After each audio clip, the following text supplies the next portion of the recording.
같이 기도하십시다. 하나님 감사합니다. 저희가 이 시간에도 주일을 맞아 여호와 하나님께 예배드립니다. 우리를 사랑하여서 십자가 위에서 우리 대신 목숨을 내어놓아 구원하신 여호와 하나님의 귀한 아들 예수 그리스도를 우리의 구주로 모셨으니 이 시간에도 십자가 붙들고 사랑의 하나님 높이고 찬송하는 귀한 일에 우리의 중심을 다하여 드릴 수 있도록 도와주시옵소서. 하나님께서 성령을 통하여서 말씀하여 주시고 깨달음과 또 깨달음을 행할 수 있는 능력까지도 허락하여 주시옵소서. 예수님의 이름으로 기도드립니다. 아멘. 네, 성경 말씀은 데살로니가 전서 2장 1절에서 10절입니다. 형제들아, 우리가 너희 가운데 들어간 것이 헛되지 않은 줄을 너희가 친히 아나니, 너희가 아는 바와 같이 우리가 빌립보에서 고난과 능욕을 당하였으니 우리 하나님을 힘입어 많은 싸움 중에 하나님의 복음을 너희에게 전하였노라. 우리의 권면은 간사함이나 부정에서 난 것이 아니요 속임수로 하는 것도 아니라 오직 하나님께 옳게 여기심을 입어 복음을 위탁받았으니 우리가 이와 같이 말함은 사람을 기쁘게 하려 함이 아니요 오직 우리 마음을 감찰하시는 하나님을 기쁘시게 하려 함이라. 너희도 알거니와 우리가 아무 때에도 아첨하는 말이나 탐심의 탈을 쓰지 아니한 것을 하나님이 증언하시느니라. 또한 우리는 너희에게서든지 다른 이에게서든지 사람에게서는 영광을 구하지 아니하였노라. 우리는 그리스도의 사도로서 마땅히 권위를 주장할 수 있으나 도리어 너희 가운데서 유순한 자가 되어 유모가 자기 자녀를 기름과 같이 하였으니 우리가 이같이 너희를 사모하여 하나님의 복음뿐 아니라 우리의 목숨까지도 너희에게 주기를 기뻐함은 너희가 우리의 사랑하는 자 됨이라. 형제들아, 우리의 수고와 애쓴 것을 너희가 기억하리니 너희 아무에게도 폐를 끼치지 아니하려고 밤낮으로 일하면서 너희에게 하나님의 복음을 전하였노라.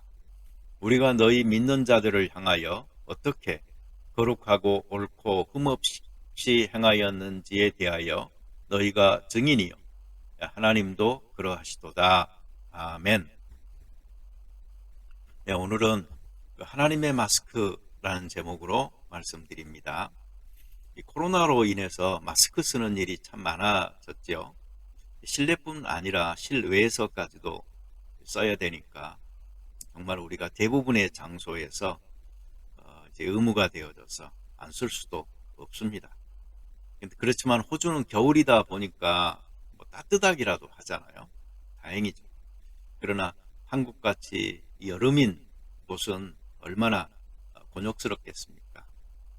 우리 잘 참고 기도합시다. 이러한 시간이 빨리 종료될 수 있도록. 여러분, 오늘 성경을 읽으면은 마스크라는 말이 나오지 않습니다. 영어로는 나옵니다. 그런데 한국말로는 이것을 탈이라고 번역을 했어요. 제가 성경을 읽다가 이 탈, 마스크 부분을 발견을 하고서 요즘 마스크가 뭐 필수품이 된 것을 생각도 하게 되고, 또 불현듯 그 마틴 루터가 말한 하나님의 마스크라는 그 개념이 생각이 났어요. 그래서 마치 마스크를 쓰신 듯 침묵하시는 하나님에 대해서 한번 설교를 해야 되겠다 생각을 했었습니다. 그리고 아마 다음 주는 우리들이 침묵해야 되는 것에 대해서 설교를 하려고 하는데, 그래서 오늘 본문은 오늘 그 설교보다는 아마 다음 주 설교에 좀 더 타당할 것 같아요. 그래도 어찌됐든 이 설교를 하게 된 그 착상을 제공한 본문이니까 우리가 그대로 오늘 사용을 해서 읽었습니다. 여러분, 인간이 사는 사회 그리고 역사 속에서 일어나는 정말로 많은 일들이 있죠. 그런데 그 가운데는 우리로서는 도저히 이해할 수 없는 사건들이 너무나 많습니다. 루터도 그것을요, 어떻게 해야 되나 생각하다가 그것을 하나님의 마스크다라는 말로 표현을 했어요. 하나님께서는 자기를 나타내시는 동시에 자기를 숨기시는 이 개념. 다시 말하면 하나님께서는 자기를 십자가 사건을 통해서 드러내셨지만 루터에게는 이 십자가가 어떤 그 고난의 옷을 입고 숨어 계시는 하나님, 이렇게 그런 발견을 했던 거예요. 실제로 그 하나님께서는 연약하고 비천하고 그리고 고통스러운 십자가를 통해서 가장 큰 영광과 존귀를 받으셨죠. 이런 놀라운 그 역사를 그는 우리가 이해하기 어려운 하나님의 마스크로 봤던 것이죠. 그리고 그 마스크 너머를 볼 수 있는 그 신비를 볼 수 있는 것은 믿음이다라고 생각을 했어요. 우리가 믿음을 가지고 있기 때문에 우리는 다 그 의미를 알지요. 우리에게는 알려졌지만 한번 옛날로 돌아가서 그 사건들을 생각을 해보세요. 그 하나님의 그 신비, 정말 알 수 없는 하나님의 계획과 뜻이 십자가를 통해서 이루어진 것이죠. 구원에 이르는 길, 참 지식은 감추어진 진리였던 것이에요. 누가 하나님께서 예수 그리스도를 통해서 사람을 구원하기 원하는 원대한 뜻을 가지고 있었다고 알 수가 있었겠어요. 특별히 그 나약한 방법, 그 잔인한 방법, 이걸 통해서 이루어지는 그 십자가 사건이 어떻게 만군의 여호와께서 하시는 일로 누가 감히 짐작이나 할 수 있었겠습니까? 하나님께서는 그곳에 마스크를 쓰고 침묵하고 계셨던 것이죠. 나약하기 이를 데 없는 제자들, 그리고 아무리 가르쳐도 효과가 좀 나타나지 않는 제자들, 의심도 많았고 그리고 다투던 그들을 통해서 하나님께서 세상을 변화시킬 줄을 누가 상상이나 할 수 있었겠어요. 하나님께서는 그곳에 마스크를 쓰고 숨어 계셨던 것 같습니다. 우리 사회에서도요, 하나님께서는 자기를 드러내시는 경우가 있지만 자기 자신을 감추시는 경우가 많습니다. 특별히 하나님께서는 어떤 연약함이 있는 곳에, 그리고 어리석은 곳에, 그리고 비천하고 가난, 억압, 소외, 어두운 곳에 하나님께서는 더 이렇게 숨어 계시죠. 그들에게 귀 기울이시고 그리고 그들의 고통에 참여하면서 그들을 높여주시는 하나님으로서 존재하고 있는 것입니다. 때로 우리는 하나님과 숨바꼭질 하는다라는 느낌을 가질 때가 있어요. 정말 우리가 하나님을 피해 보려고 하지만 피할 수 없게끔 아주 그냥 코너로 딱 몰아붙여서 하나님과 정면으로 마주치게 하는 그런 때가 있죠. 그러나 그게 흔하지는 않아요. 그러니 이런 것을 경험한 사람은 간증을 하게 되는 것이죠. 보통은 하나님께서는 오히려 침묵하셔요. 정말 확실하게 만나주시고 확실하게 말씀하셔서 갈 길을 제시해 준다면 너무나 좋겠죠. 그러나 그런 방법보다는 하나님께서는 오히려 침묵을 통하여서 우리들에게 찾아오시는 경우가 많이 있습니다. 하나님을 찾고 만나려고 해도 못 만날 때가 많은 것이죠. 아무리 보려고 해도 보지 못하고 들으려고 해도 듣지 못하는 경우가 많은 것이죠. 세상에 하나님을 믿는다고는 하지만 하나님은 어디로 가버린 것 같고 혼자 남겨져서 길을 찾아가는 것 같은 그런 느낌 받을 때가 많아요. 하나님께서 어디로 숨으셨나 싶기도 하고 마스크 쓰시고 말씀도 안 하시네라고 생각될 때도 있고요. 또 그렇게 한없이 길어지는 하나님의 침묵을 접하다 보잖아요. 그러면은 나중에는 이게 피곤해지고 신경질까지 날 때가 있습니다. 우리가 지금 팬데믹을 경험하면서 하나님과 마치 이런 거 숨바꼭질을 하고 있는 것 같아요. 이게 오래되면은요, 문제가 생겨요. 병이 오래되면은 이 시름이 깊어가듯이요, 우리의 고민도 점점 더 깊어가게 됩니다. 이 하나님의 그 선하심이 감춰져 버리는 것, 하나님의 영광이 가려져 버리는 것, 그리고 하나님의 이름이 욕먹는 것, 그리고 하나님에 대한 그 침묵에 대해서요, 우리가 서운함을 가질 때가 생깁니다.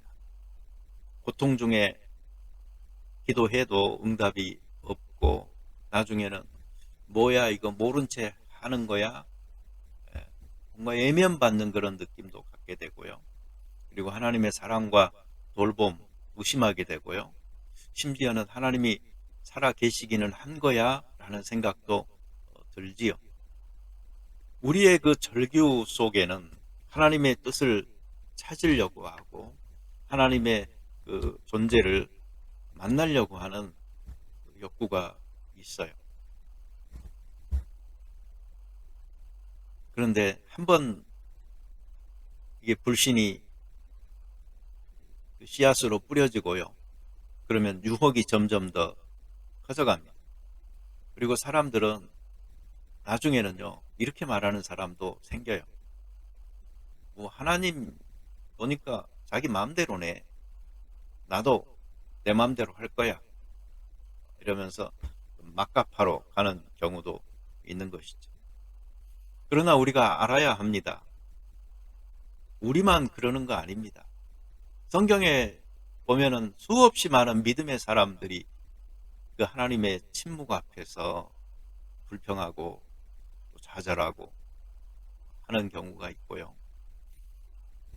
또 우리가 교회 역사를 봐도 그 침묵하시는 하나님의 음성을 정말 들어보려고 노력했던 경우들도 많이 있는 것을 알게 됩니다. 성경에 보면은 조용하게 불평하는 사람도 있고요. 막 싸우듯이 따지는 사람도 있고 그래요. 여러분들도 좀 그렇죠? 예, 막 자기 성격에 따라서 패턴은 다를 것 같아요. 특별히 우리가 시편을 보면은 시편이 좀 특이한 책이잖아요. 그 신앙과 생활이 만나는 곳이에요. 영혼의 그 호소와 삶의 문제가 뒤엉켜 있는 그런 곳이죠. 그래서 시편에 보면은 이런 고민들이 많이 나와요. 그래도 시인들은요, 좀 멋있는 사람들 같아요. 불평을 해도 좀 조용히 불평하고 의문을 던집니다. 나를 잊으셨나요? 언제까지 숨으시려고 하십니까? 나를 버린 건 아니지요. 뭐 이렇게 질문하고요. 그리고 거기서 끝나지는 않죠. 보통은 나름대로 그 해답을 찾고 그리고 하나님을 다시 신뢰하고 그리고 찬양하는 것으로 시편이 맞춰집니다. 그 몇 가지를 한번 보면은요, 이런 경우가 있어요. 내가 기도합니다. 제발 길을 막지 마세요. 말씀하지 않으시면은 내가 죽겠나이다. 시편 28편 1절이죠. 여호와여 내가 주께 부르짖사오니 내게 귀를 막지 마옵소서. 주께서 내게 잠잠하시면 내가 무덤에 내려가는 자와 같나이다. 왜 하나님, 나 지금 환난 중에 고통당하고 있는데 그렇게 멀리 서서 숨어 계십니까? 이렇게 말하는 사람도 있어요. 시편 10편 1절. 여호와여 어찌하여 멀리 서시며 어찌하여 환난 때에 숨으시나이까? 나를 잊어버렸나요? 언제까지 얼굴을 숨기려고 그래요? 이렇게 말하는 사람도 있어요. 시편 13편 1절입니다. 여호와여 어느 때까지이니이까? 나를 영영히 잊으시나이까? 주의 얼굴을 나에게서 언제까지 숨기시겠나이까? 심지어 어떤 사람은 하나님께서 나를 버리셨나요? 이렇게 말하는 사람도 있어요. 시편 22편 1절. 내 하나님이여, 내 하나님이여, 어찌 나를 버리셨나이까? 어찌 나를 멀리하여 돕지 아니하옵시며 내 신음하는 소리를 듣지 아니하시나이까? 여러분, 이런 심정 가져보셨지요? 아마 우리 믿는 사람들은 나름대로 이런 순간들을 자주 경험하셨을 거라고 생각합니다. 여러분, 그런데 이런 마음을 가졌을 때 그게 괴로운 것 같지만 그게 바로 믿음이라는 것을 우리 기억해야 됩니다. 고통 속에서 침묵하시는 그런 하나님의 뜻을 깨달아 알고자 하는 그 마음, 그리고 그것을 포기하지 않으면서 끝까지 하나님에 대한 신뢰를 가지고 가는 것, 이것이 바로 믿음인 것입니다. 이 선지자 중에는 좀 하나님께 막 따지듯이 대든 사람이 있어요. 하박국 선지자 아시죠? 아마 선지자가 그런 것 같아요.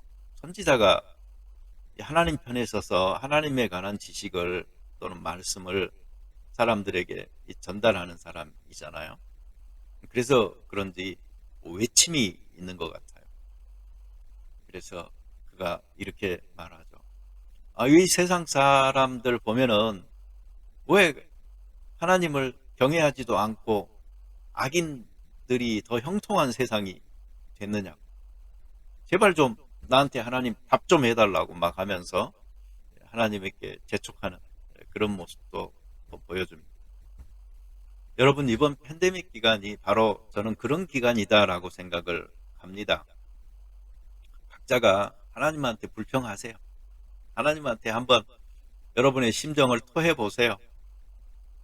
그래서 그 시인들처럼 조금 품격 있게 하시든지 아니면 선지자처럼 좀 격렬하게 하시든지 한번 들이밀어 보세요. 그런데 그런 것이 바로 믿음의 사람들이 할 수 있는 축복이다 생각이 됩니다. 우리에게서 감춰진 하나님을 찾는 것, 그리고 감춰진 하나님의 뜻을 찾는 것, 이거 재미가 상당한 것입니다. 뭔가 잘 모르겠는 하나님의 뜻을 붙들고 싶어서 간절하게 구하고 찾는 그 긴 인내의 시간을 보내는 것, 이것이 바로 믿음인 것입니다. 인간이 어떻게 영이신 하나님을 찾고 그리고 높고 크신 하나님의 뜻을 구할 수가 있겠습니까? 그것에 대한 이 갈망을 가지고 있는 것 자체가 하나님께서 믿음으로 축복하셨다는 증거인 것입니다. 그러니 우리는 믿음의 그 연단을 하나님께서 나를 단단히 시키고 있는 거다 하는 마음으로 이 훈련을 잘 통과하여서 큰 축복을 누릴 수 있게 되기를 바랍니다.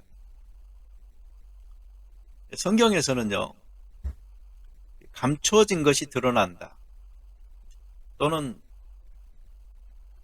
어떤 그 커버로 뒤집어 씌워놔서 보이지 않던 것이 그것을 벗겨냄으로 나타난다, 이런 의미에서 계시라는 말을 쓰고 있습니다. 하나님께서 이 드러나게 하시는 것도 계시이지만 하나님께서 드러나지 않는 것도 계시다, 이것을 우리가 생각할 수 있어야 돼요. 루터가 이런 말을 하죠. 하나님께서는 마스크를 쓰셨다. 그런데 그 마스크 너머를 볼 수 있는, 들여다볼 수 있는 창문이 있는데 그것이 바로 믿음이다라고 이야기를 했어요. 그래서 믿음을 가진 사람들은요, 하나님이 침묵하셔도 그 마스크 너머에 있는 것들을 창문을 통하여 들여다볼 수가 있는 것이죠. 여러분, 하나님께서 침묵하신다고 어떻게 하겠어요? 누가 그것을 뭐라고 하겠어요? 욥기 34장 29절은 이렇게 말하죠. 주께서 침묵하신다고 누가 그를 정죄하며 그가 얼굴을 가리신다면 누가 그를 배울 수 있으랴. 그냥 당연히 받아들이는 겁니다. 하나님의 그 침묵을 따지지 않는 거죠. 그렇지만 우리가 희망을 갖고 있는 것은 여러분 실제로 우리가 살다 보면은 보이는 것이 다가 아니고 들리는 것이 다가 아닐 때가 많지 않습니까? 오히려 우리가 조용히 하면은 들리는 소리가 있어요. 여러분 침묵이라는 것을 한자어로 말하면 그것은 잠잠함 속으로 잠긴다라는 뜻이거든요. 영어에서 silence는 어떤 소리도 들리지 않는 그 상태를 말합니다. 병원에 가서 보면은요, 이 청력을 테스트하는 작은 룸이 있어요. 근데 그 안에 들어가서 문을 닫으면은요, 어떤 느낌인 줄 아세요? 마치 어떤 깊은 물 속에 잠기는 것 같은 느낌이에요. 그래서 그 안에서는요, 정말 작은 숨소리, 시계 그 초침 소리도 다 들을 수가 있습니다. 그러다 보면은 바깥이 이게 보통 시끄러운 게 아니었구나 하는 것을 깨닫게 됩니다. 이 뭔가 영상을 찍고 뭐 녹음을 해봐도 백그라운드 노이즈라는 게 상당히 들어가지 않습니까? 근데 우리가 기본적으로 그러한 시끄러움 속에서 살아가고 있는 것입니다. 근데 하나님의 그 음성은, 그 세미한 음성은 침묵 가운데서 우리가 들을 수 있습니다. 하나님과 동행한다고 하면서요, 하나님의 그 음성을 듣기 싫어하면 안 되는 것이고, 그리고 세미한 하나님의 음성을 듣기 위해서는요, 우리가 좀 조용하게 침묵을 사랑하는 가운데 들을 수가 있어야 돼요. 근데 우리는 어떻게 보면 좀 정반대로 익숙해져 있죠. 찬송도, 기도도, 설교도 뭔가 좀 크게 해야지 뭐가 되는 것 같은 그런 느낌? 그래서 점점 더 크게 중독되어져 가는 그런 경우가 생겨납니다. 여러분, 신앙은 하나님과 동행하는 것이잖아요. 근데 하나님과 동행하기 위해서는, 그리고 더 깊은 어떤 신앙의 세계로 들어가기 위해서 우리에게 반드시 필요한 게 이 침묵을 배워야 한다는 것입니다. 여러분, 믿기만 한다고 이게 끝이 아닙니다. 크리스찬의 삶은요, 믿는 순간에 어떻게 보면 시작하는 거예요. 그래서 믿음으로 시작하고 그리고 믿음으로 진행하다가 믿음으로 끝내는 게 맞기는 맞는데, 여러분, 목적지는 그게 아니죠. 믿음에서 끝나버리면 안 되는 거죠. 믿음의 덕을, 그리고 지식을, 절제를, 인내를, 경건을, 형제 우애를 점점 더 더하고 더해서 결국은 하나님의 사랑에 이르러야 하는 것입니다. 그러니 우리가 얼마나 바쁘고 숨찬 일정을 남겨놓고 있는 것입니까? 이 구원에 이르는 그 믿음을 가진 사람들은 여기에 더해서요, 자기가 받은 구원을 일상의 삶에서 구현해 나가는 그런 작업을 계속할 수 있어야 합니다.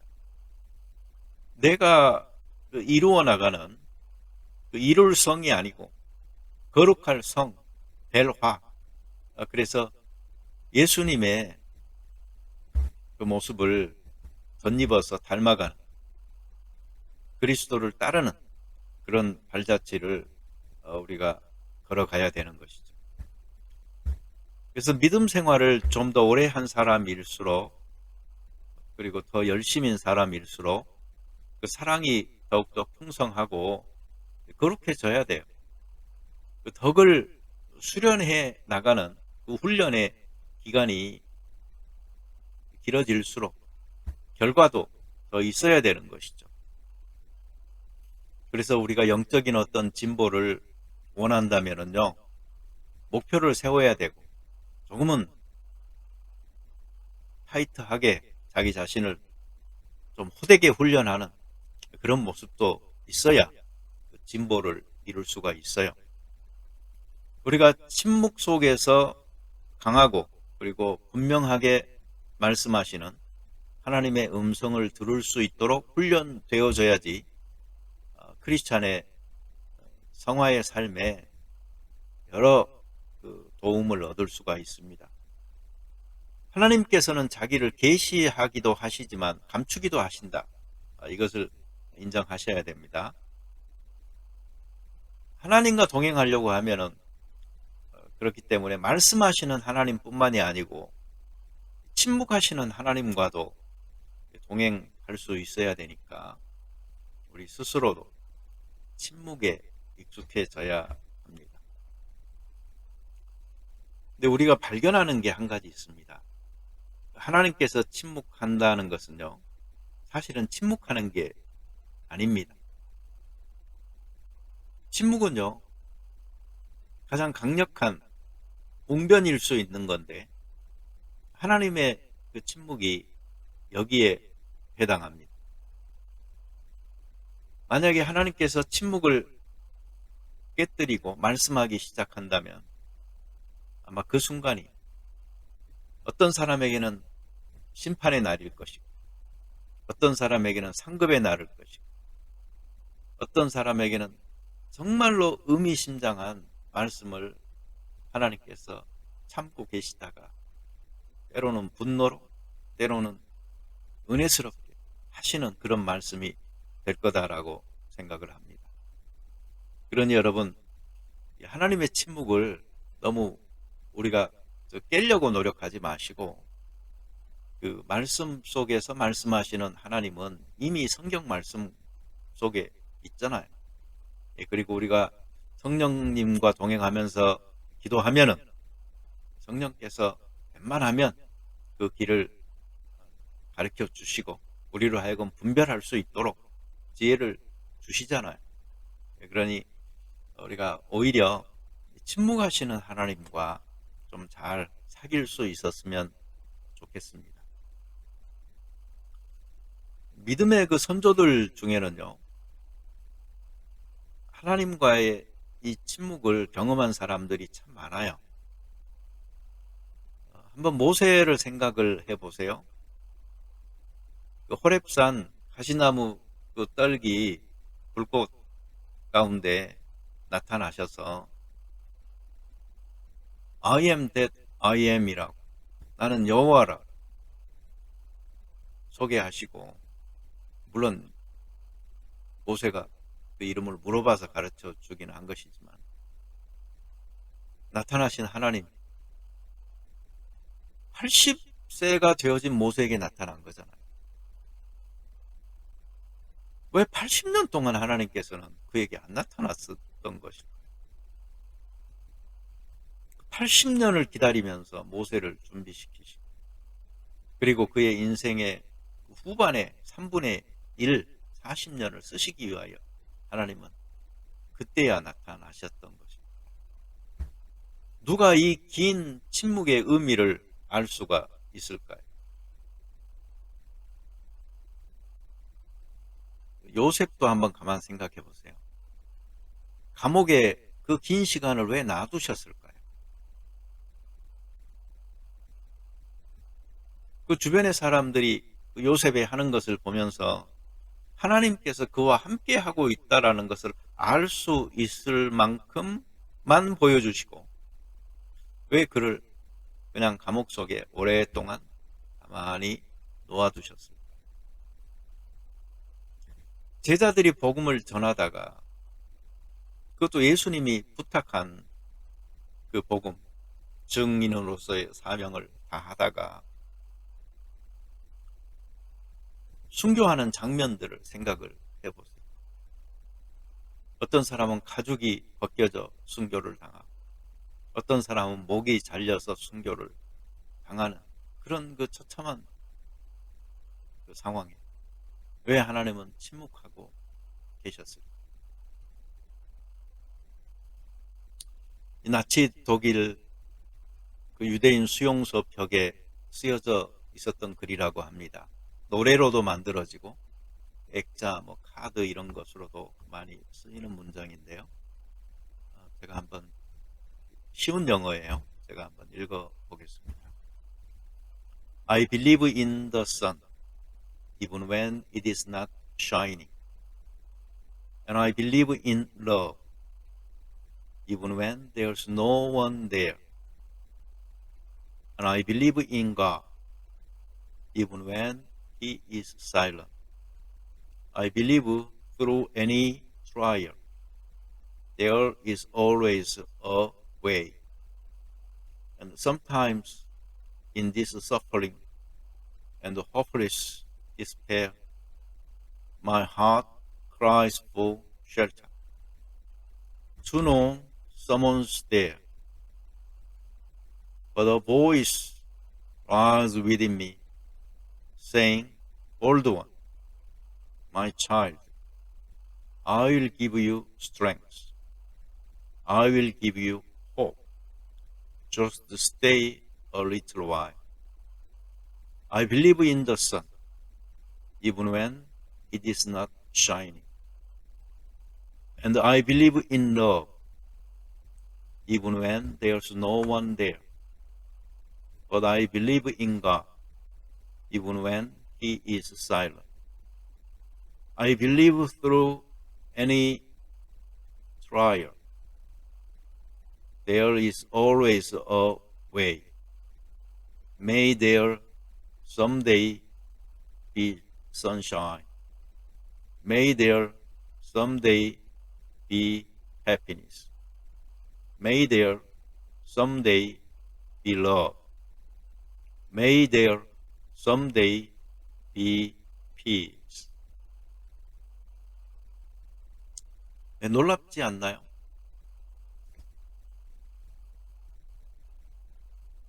여러분, 저는 하나님의 침묵을 좋아합니다. 만약에 하나님이 말이 많으신 분이다, 상상하기도 싫어요.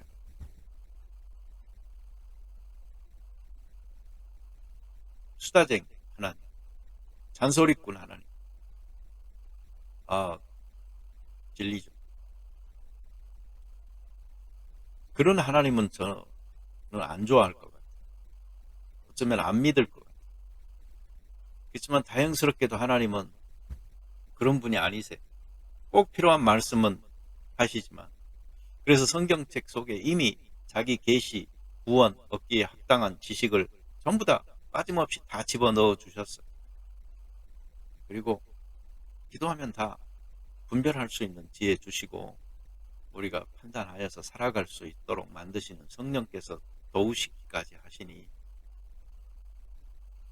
놀랍잖아. 하나님은요, 기본적으로 감옥하신 분입니다.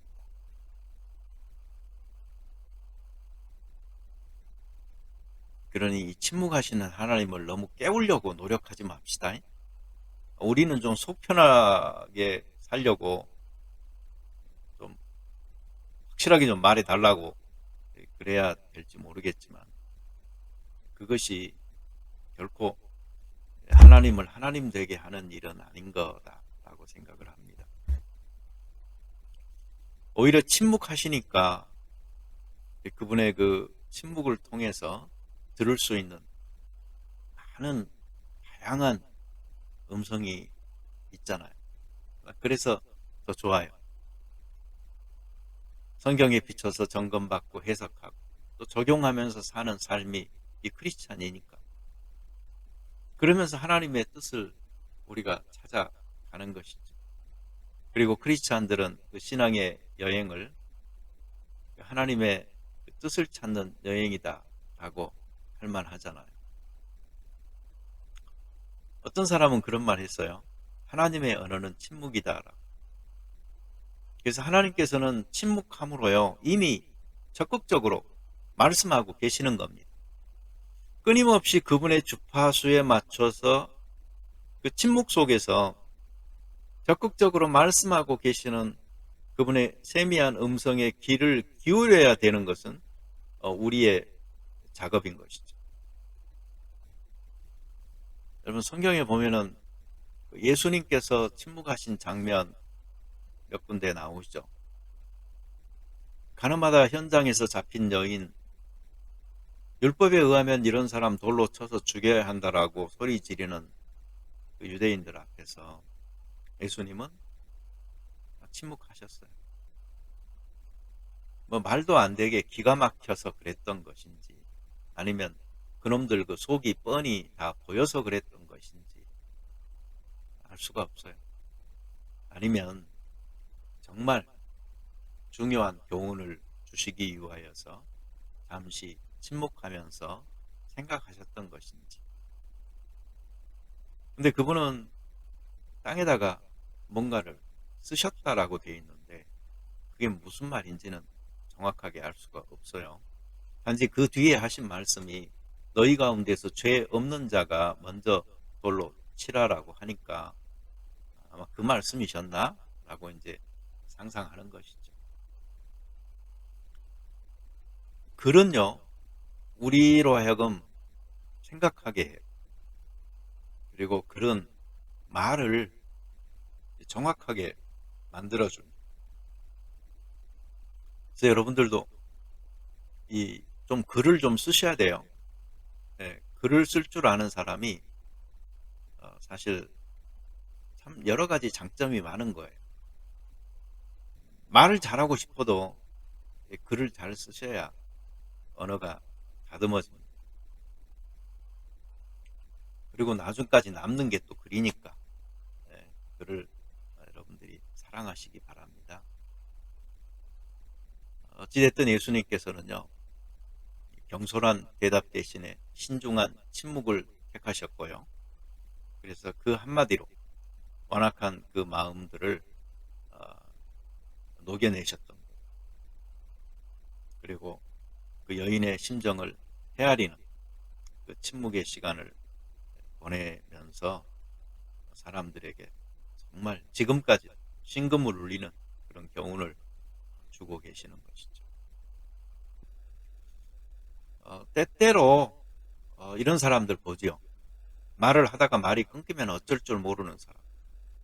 그래서 그 대화하다가 말이 끊기는 순간을 참지 못해서 아무 말이나 막 해대는 사람들을 볼 수가 있는데 그렇게 마음이 조급하면 안 됩니다. 정말 그 서로 편안하고 사랑하고 하는 사람들은 말이 없어도 너무 편안한 거예요. 사실 그 부부들이 그렇죠. 부부들은 오히려 말이 많아서 탈이지, 그 말이 나이 들어갈수록 없으면 사랑받는 것 같아요. 침묵 속에서 교감할 수 있는 그런 단계까지 이룰 수 있다면 정말 훌륭하긴 한 겁니다. 그래도 부부는 서로 말을 좀 하시고요. 그리고 하나님과의 관계에 있어서만큼은 그러한 그 침묵의 성숙함에 잘 이룰 수 있게 되기를 바랍니다.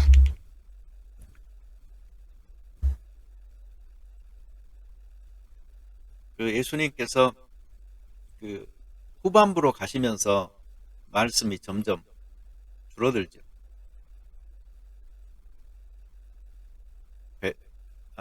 빌라도가 예수님에게 질문을 하지 않습니까? 진리가 무엇이냐? 근데 예수님 침묵하셨어요. 아마 평소라면 내가 곧 길이요 진리요 생명이니 뭐 이러셨을 것 같은데 침묵하셨어요. 대제사장도 물었어요. 너가 유대인의 왕이냐? 근데 예수님 그냥 말씀하지 않으시고 침묵하셨습니다. 저는 예수님의 그 이 침묵은 사명의 길을 가기 위한 침묵이었다, 이렇게 보여집니다. 운명처럼 십자가를 져야 되는 그 순간, 이제 무슨 말이 더 필요하겠어요. 잠시 후면은 이제 보고 알게 될 터인. 그래서 사명의 길을 가다가 이 침묵하는 순간을 만나는, 그 순간이 정말로 희생하는 그 믿음의 어떤 절정, 꽃이 피는 시간이다 라고 생각이 됩니다. 우리들도 그 침묵하시는 하나님과 익숙하게 교제하고 하다 보잖아요. 그러면은 그런 순간을 언젠가는 맞이할 거다라고 생각도 들어요. 그 옛날부터 우리 그 자주 인용하는 일본 작가가 쓴 소설이 있죠.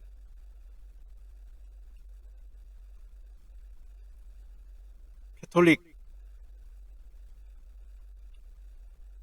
그 핍박을 받던 그 시대에 잔인하게 사람들을 죽이죠. 바닷가에 십자가를 세우고 사람을 매달아 놓고 들어오는 그 썰물에 의해서 점점 더 잠겨서 죽어가게 만들죠. 그 장면을 지켜보는 신부가 하나님에게 고통스럽게 따지죠. 하나님 어디 계시느냐? 하나님 왜 침묵하시느냐? 그때 자기에게 들려오는 하나님의 음성이 있죠.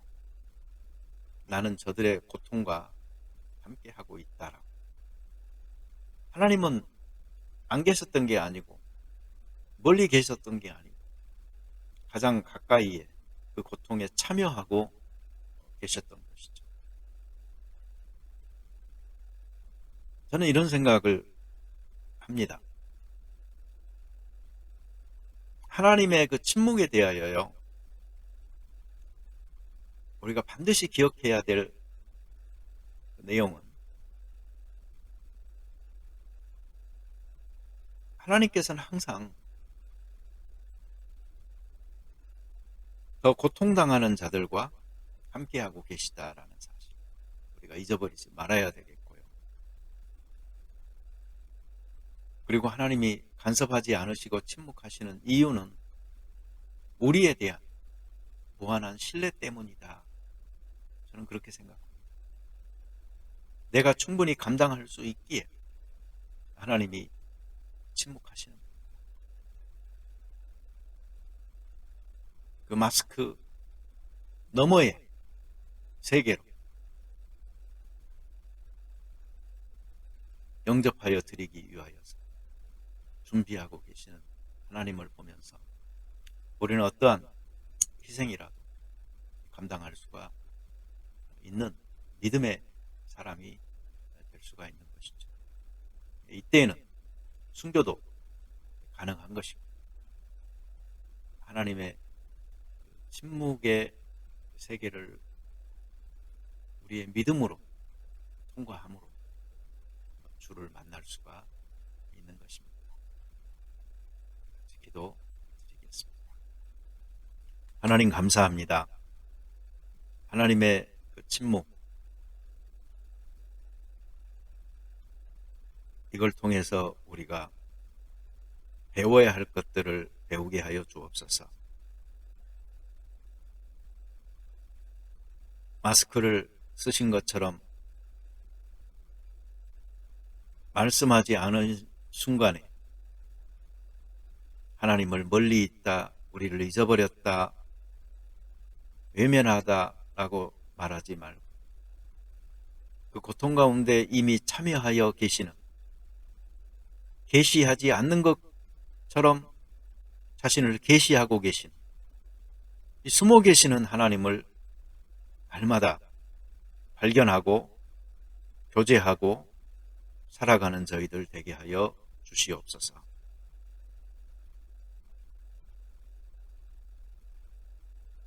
하나님의 침묵의 시간이 길어질수록 긴 연단의 시간을 주신 것을 감사하면서 그리스도를 더더욱 닮아갈 수 있는 저희들, 훈련할 수 있는 저희들 되게 하여 주시옵소서.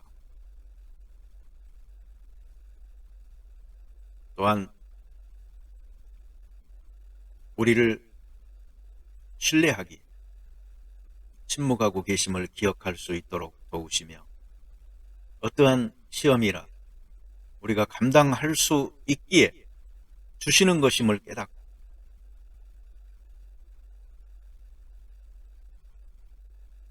우리의 인내로 그리고 하나님의 침묵으로 마스크 너머의 신비의 세계를 향하여 나아가는 저희들 되게 하여 주시옵소서. 이제는 우리 주 예수 그리스도의 은혜와 성부 하나님의 극진하신 사랑과 성령 위로와 감동 감화 충만하심이 오늘도 믿음의 길을 의문하면서 하나님을 찾고 하나님의 뜻을 구하는 귀한 성도들 그리고 가정과 교회 위에 지금부터 영원토록 함께 하기를 간절히 축원하옵나이다.